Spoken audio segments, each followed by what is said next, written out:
Hello everyone, in this video we are going to discuss measures of central tendencies. Let us see the meaning of central tendencies first. In statistics, it refers to those measures which represent center point and typical value of data set. For example, if 5 students are studying in class 12th and we want to know what is the average marks scored by each student in the class, this would come 65.4. What does this value 65.4 tells us about?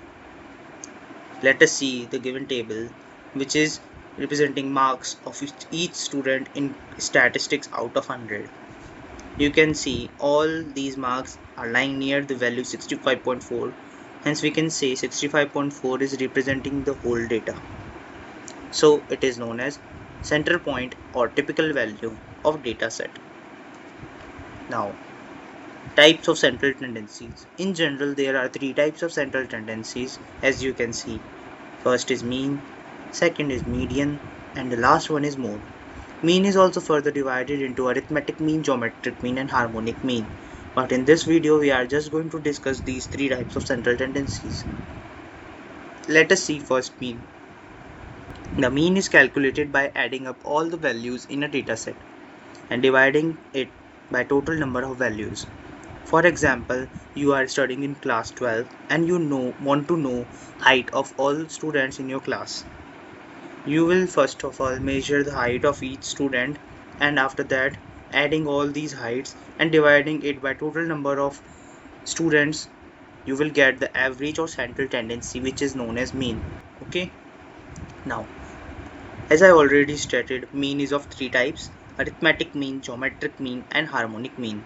Arithmetic mean is widely used in comparison to geometric mean and harmonic mean. Mean is an ideal central tendency as it is simple to understand and easy to calculate. Also, it is amenable for further mathematical calculations. Next comes median. The median is the middle value in an ordered dataset. Here, ordered means the data is arranged in ascending or descending order. Okay, for example, marks is scored by students out of 10. There are marks of 5 students. This data is arranged in ascending order. You can see the middle value of the data is 5. So 5 is the median of the given data. As we directly by watching the data concluded that 5 is the median, we are using here the method of inspection. In various cases we are going to use this method of inspection, but in complex cases we are going to use formulas. Now, mode. The mode is the most frequent value in the data set. Mode can also be calculated by method of inspection in some cases. As I stated in the case of median, mode can be multimodal. What does this statement means? To understand it, let us see the following example. Here in this table, we can see in one column there is a parent's education level, and in another column is the frequency.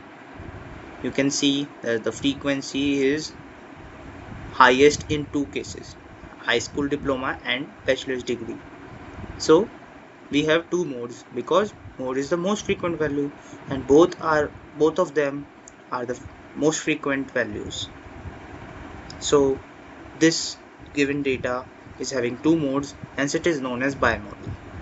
So this is all about the measures of central tendencies. Thank you for watching the video.